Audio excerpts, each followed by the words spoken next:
Hey everybody, my name is Renee. Thank you so much for clicking on this video. I sincerely hope that you are doing okay, especially with the topic that we're going over. We're going to talk about 7 free self-care habits for reducing anxiety, especially during quarantine right now. There are going to be some quarantine tips for you. The plus here is that they are absolutely free. You don't have to spend a penny, and they're very somewhat simple to implement, but there are going to be action items throughout this video, so keep watching if you're interested.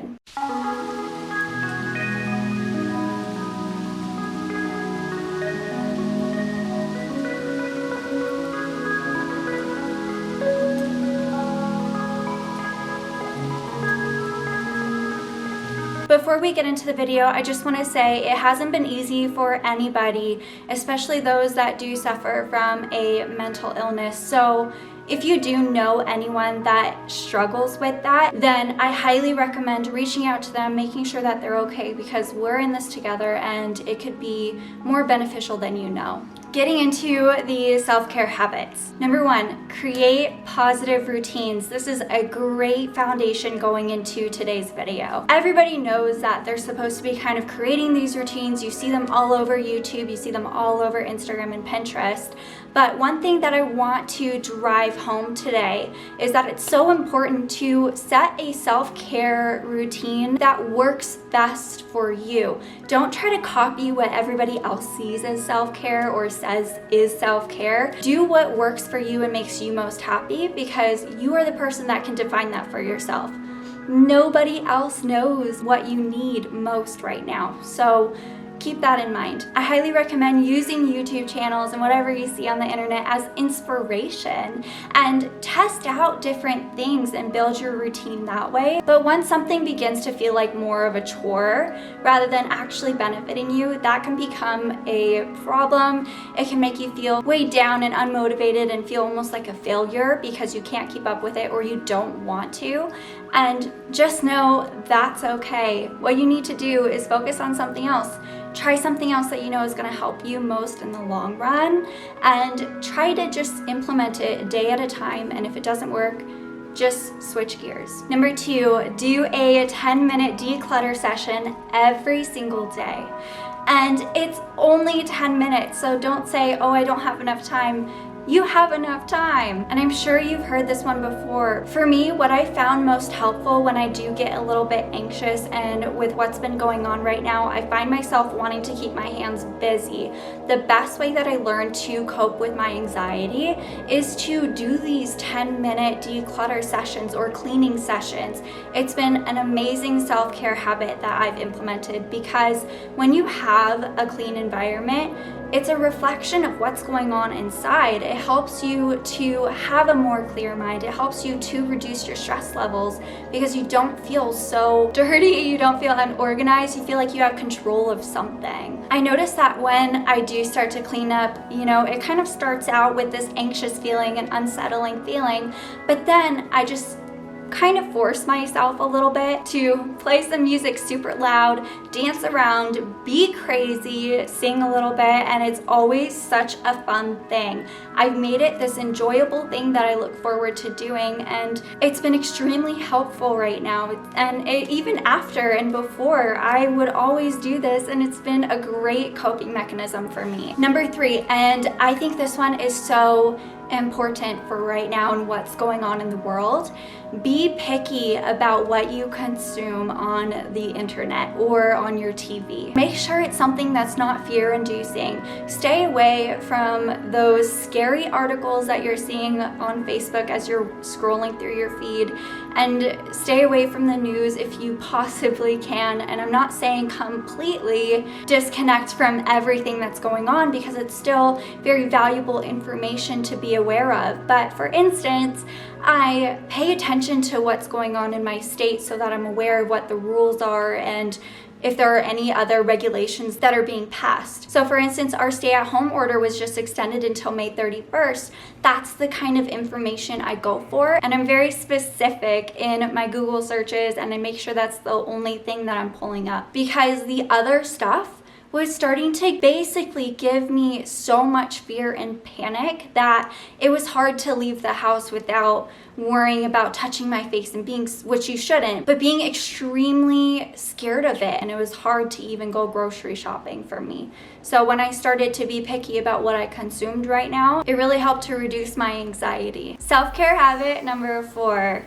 Put yourself in a place of being inspired. Listen to a podcast that is focused on the state of mind that you're in. If you are dealing with anxiety, listen to a podcast that has an episode specific for coping with that. Listen to something that's relevant to what your current situation is, because that's going to be most valuable for you. And if you enjoy reading, read some self-help books. There are so many out there. The key here when you are reading one of those is to make sure you're taking action on them. They are packed full with valuable information. I mean, it's literally somebody else's life work, and they were in the position that you were in before, but they conquered adversity and they got through it, and they put that information down into a book so that you can benefit from it. Another thing that I wanted to mention here is that when you are a little bit anxious, it can feel very heavy. It can feel like you're unmotivated to do anything. You could feel like just sitting on the couch and doing nothing. But I want to tell you, if you're waiting to get motivated, if you're waiting for motivation to knock on your door and give you some sugar, you're going to have some bitter tea, because motivation does not come to you until you actually take action. So I like to say motion comes way before motivation. If you're looking for a sign to start, use this as your sign. Just get started, get going, and the positive emotions and the excitement and the motivation will follow along. Self-care habit number 5. Take a moment and catch your breath. If you tend to get heart palpitations and shaky and a knot in your stomach like I do when I have a situation that's bringing on a little bit of stress or that is triggering, like the pandemic right now, it really helps to learn how to take a moment and breathe. And I know you've heard this one a million times. I know you have, but trust me, it makes a huge difference. One way that I found it helpful is to remove myself from the situation that is producing my anxiety, if you are able to, and go somewhere quiet, settle down, get cozy, and just put one hand on your belly and put another hand over your heart, and just breathe. Breathe in deep, breathe in long, hold it for at least 7 seconds, and count it. And when you breathe in, pay attention to the way that it feels going into your nose, and then holding it, counting, and then going out your mouth, and really just focus on your breathing and the way that it feels when your belly goes up and down, and visualize that your heart is slowing down and you're relaxing. This is extremely effective in grounding yourself and clearing your mind. Number 6, and this is probably my favorite one out of all of them, just because it's so innocent, it's so beautiful, and it really is so important for self-care. And this is parent yourself. Everybody says that you should talk to yourself as if you're talking to your own best friend. And one thing that I've learned is that it's actually more effective for me to kind of talk to myself as if I'm little again, as if I'm like a 5-year-old Renee, and I want to protect and love myself and shield myself from the scary world. We can be so hard on ourselves, and it can be very triggering for anxious thoughts to come in and insecurities. And it tends to just chip away at us over time, the way that we speak to ourselves, the way that we feel about ourselves, and just overall how we treat ourselves. So when you catch that you are starting to feel a little bit undervalued because you're speaking to yourself in a negative manner, say things like, it's going to be okay, you're doing great, I'm here for you, you're so good, and thank you for always pushing me forward and for holding me together. I love you so much. Tell yourself how much you love yourself. It's just such a beautiful way to treat yourself, and it feels so silly and weird at first, but you start to actually believe it and you start to fall in love with yourself. It's actually really cool. And last but not least, Self-care habit number 7, pay attention to your thoughts and the way that you feel. And I know this sort of ties in with the last self-care habit that we just discussed, but I promise there's a little bit more that I want to dive into with this one. Go get your dad. I'm back. When you notice that you have these negative thinking patterns and they're pretty consistent throughout your days, I highly recommend taking the baby steps to start to look for the silver lining. And this is definitely not something that's easy to do. It's definitely easier said than done, but there's an amazing advocate for dealing with a traumatic life and coming out of it in such a positive and beautiful way. I actually just listened to an episode on the Influencer podcast by Julie Solomon, and Ruthie Lindsay was a host on the last episode. She is a true testament to the way that your thoughts and your beliefs dictate the experiences that you live through. I highly recommend listening to it if you have a chance. It is an absolutely beautiful story. It got me tearing up a little bit because it's just the way that she speaks is so amazing for the things that she overcame. To sum it up, she was hit by an ambulance and she had severe injury that required surgery.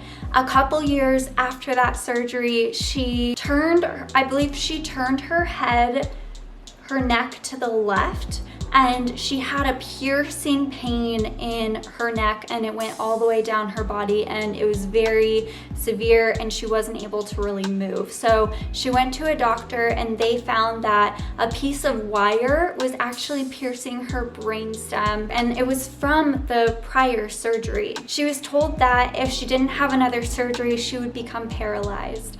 And she lost her father very soon after, and she went through a horrible divorce, and then she was bedridden for 7 years and on high dose pain medication. She basically said that she felt hopeless and she was at one point suicidal. She felt like she was a shell within her own body. She was then inspired by Eckhart Tolle, and she learned that her thoughts create her own reality, and she learned about the law of attraction. She used this as inspiration for working on herself and becoming more introspective as she sat in bed. And she says it so beautifully. She says that she was working on coming back home to herself. Today, she works to serve, and her vision is to be a mirror to all of us, that it is all within ourselves, that we can change anything that we want and create our dream life and be in charge of our lives.